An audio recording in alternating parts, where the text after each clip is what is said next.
بسم اللہ الرحمن الرحیم۔ السلام علیکم ناظرین۔ حضرت امام علی علیہ السلام کی انگوٹھی۔ حضرت امام علی علیہ السلام کی زندگی بہت سے واقعات پیش آئے اور تمام تر واقعات آپ سبھی نے سنے ہوں گے، لیکن آج کی اس ویڈیو میں آپ کو حضرت امام علی علیہ السلام کی انگوٹھی کا ایک ایسا واقعہ بتانے جا رہی ہوں جو شاید ہی آپ نے پہلے کبھی سنا ہوگا۔ یہ واقعہ حضرت امام علی علیہ السلام اور آپ کی ایک انگوٹھی کے متعلق ہے۔ حضرت امام علی علیہ السلام کی صرف ایک انگوٹھی دیکھنے پر جنگل کا ایک شیر اس انگوٹھی کی وجہ سے جنگل چھوڑ کر وہاں سے چلا گیا۔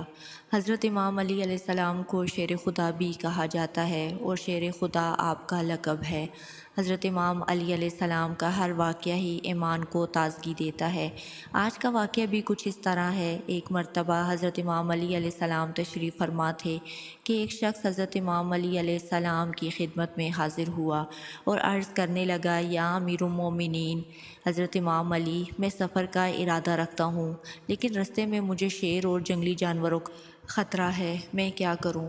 اس شخص کی بات سن کر حضرت مولا علی علیہ السلام نے فرمایا، پریشان نہ ہو، اور حضرت امام علی علیہ السلام نے اپنے ہاتھ میں موجود انگوٹھی کو اتارا اور وہ انگوٹھی اس شخص کو دے دی۔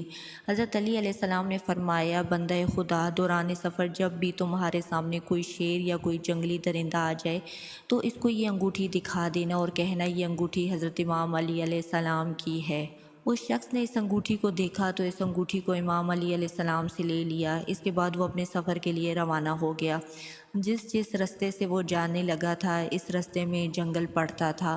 دوران سفر جب جنگل سے وہ گزرا تو اس کے سامنے اچانک سے ایک شیر آ گیا۔ جیسے ہی اس نے شیر کو دیکھا تو وہ شخص گھبرا گیا، لیکن پھر اسے حضرت امیر المومنین علی علیہ السلام کی کہی ہوئی وہ بات یاد آ گئی۔ اس نے حضرت امام علی علیہ السلام کی وہ انگوٹھی نکال دی اور اس انگوٹھی کو اس شیر کے سامنے رکھ دیا اور کہنے لگا کہ یہ انگوٹھی حضرت امام علی علیہ السلام بن ابی طالب کی ہے۔ شیر نے جب اس شخص کی یہ بات سنی اور حضرت علی علیہ السلام کی اس انگوٹھی کو دیکھا تو اس شیر نے آسمان کی طرف سر اٹھایا اور زور سے آواز نکالی۔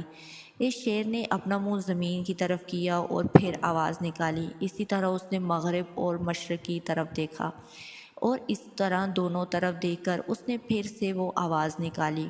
شیر تیزی سے بھاگتا ہوا جنگل کے اندر چلا گیا۔ یہ شخص اس مبارک انگوٹھی کی کرامت دیکھ کر حیران ہو چکا تھا اور شیر کا معاملہ دیکھ کر بھی حیران ہو چکا تھا۔ آخر یہ کیا ماجرا ہے؟ شیر نے دائیں اور بائیں، اوپر اور نیچے منہ کر کے کیا کہا اور وہ اس انگوٹھی کو دیکھ کر بھاگ کیسے گیا؟ یہ سارے سوال اس شخص کے ذہن میں آ رہے تھے، لیکن اسے سفر پر جانا تھا۔ پھر وہ شخص اپنے سفر پر روانہ ہو گیا۔ اس کے بعد اسے کوئی بھی خطرہ اپنے راستے میں نظر نہیں آیا اور وہ اس نے آرام سے اپنا سفر طے کر دیا۔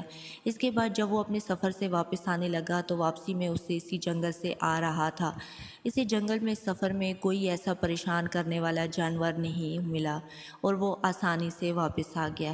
جب وہ شخص اپنے سفر سے واپس آیا تو حضرت امام علی علیہ السلام کی خدمت میں حاضر ہوا۔ آ کر سلام کرنے کے بعد عرض کرنے لگا، یا امیر المومنین علی علیہ السلام، میرے ساتھ ایسا معاملہ پیش آیا۔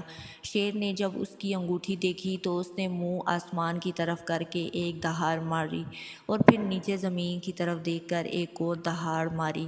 اسے ایسی دہاڑ مار کر اس نے مغرب اور مشرق کی طرف دیکھ کر بھی آواز لگائی، پھر اس انگوٹھی کو دیکھ کر پتہ نہیں کیا کہا اور تیزی سے چلا گیا۔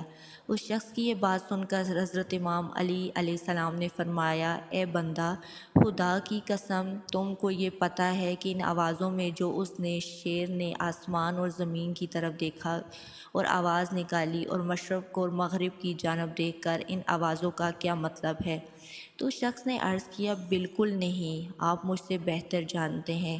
حضرت امام علی علیہ السلام نے فرمایا، اے شخص، اس شیر نے جب آسمان کی طرف منہ کر کے آواز لگائی تو اس نے کہا تھا کہ قسم ہے اس ذات کی جس نے آسمان کو قائم کیا، اور جب زمین کی طرف دیکھا تو اس نے کہا، قسم ہے اس ذات کی جس نے زمین کو بچھایا، اور پھر اس نے مشرق اور مغرب کی طرف منہ کر کے کہا، قسم ہے اس ذات کی جس نے مشرق سے سورج نکالا اور مغرب میں ڈبو دیا۔ میں اس شیروں میں نہیں رہوں گا جہاں میری شکایت حضرت امام علی علیہ السلام سے کی جائے۔